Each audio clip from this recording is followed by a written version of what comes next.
Thom Hartmann here on the news. You need to know this. On Tuesday, House Republicans failed to pass their own plan to raise the debt limit, and the Senate stepped back in to lead negotiations.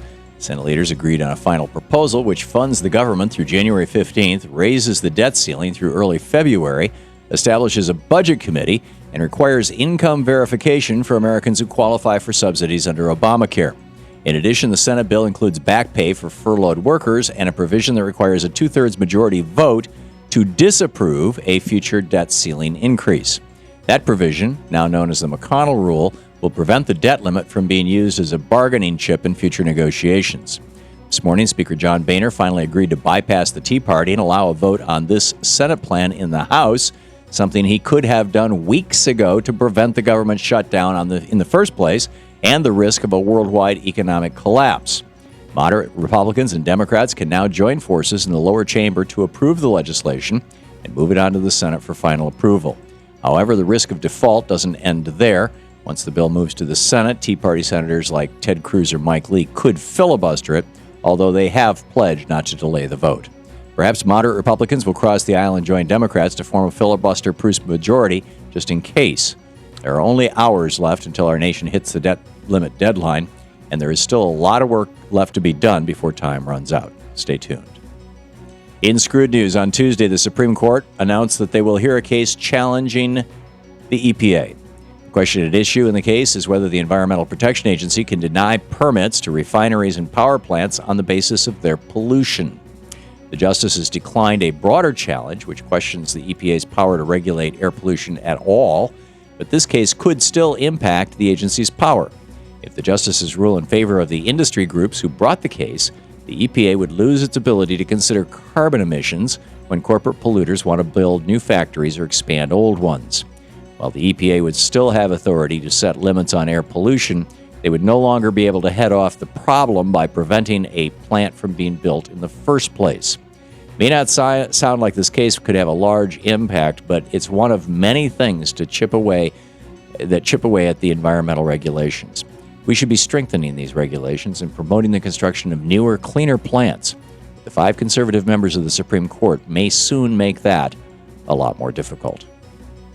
In the best of the rest of the news, the Supreme Court isn't the only group trying to dismantle our environmental regulations. In Ohio, the American Legislative Exchange Council is pushing a bill to weaken renewable energy standards. But local veterans are pushing right back. A group called Operation Free, which is made up of veterans, military families, and national security experts, is fighting to uphold clean energy standards in that state. Ohio's renewable energy requirement passed in 2008, and it ensures that utility companies provide 1/4 of their electricity from alternative energy by 2025. However, State Senator Bill Seitz has put forward an ALEC bill which would allow utility companies to exempt themselves from the renewable energy requirement.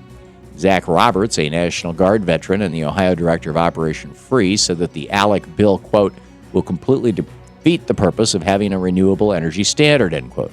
So Operation Free has mounted a public campaign against Senator Seitz's bill, explaining that the renewable energy requirement saves utility customers money and helps diversify Ohio's energy sources. Mr. Roberts said, "It is in Ohio's best interest to make sure that we have as many types of energy at our disposal in order to be as secure as possible. Doing anything short of that is failing the state." Ireland is making corporate tax dodgers pay up. That nation's finance minister, Michael Noonan, announced Tuesday that companies will no longer be able to incorporate in Ireland without paying taxes there. The now-closed tax loophole has allowed large companies like Apple to avoid paying billions in corporate taxes. By funneling profits through Irish and Dutch subsidiaries, Apple was about to send their profits straight to tax havens in the Caribbean, virtually tax-free. Last year alone, that tactic saved the company more than $2 billion just in U.S. taxes.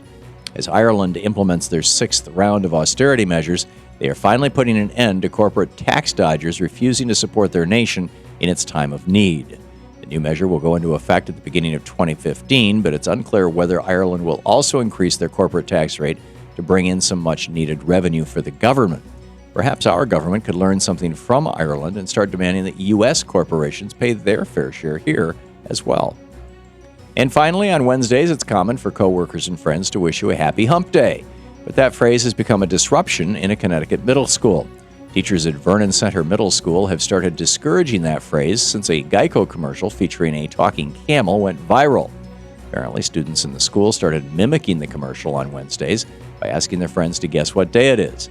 However, the kids found it so amusing they didn't limit it to midweek. According to the school's superintendent, some 6th grade boys have been using the phrase so much it's becoming disruptive, and the kids aren't just yelling it in the hallways on Wednesday, it's every day. Many of the boys were called to the principal's office and scolded for their constant shouting. How happy is the school staff now that the students aren't yelling in the halls? Well, happier than a camel on Hump Day. And that's the way it is today, Wednesday, October 16th, 2013. I'm Thom Hartmann on the news.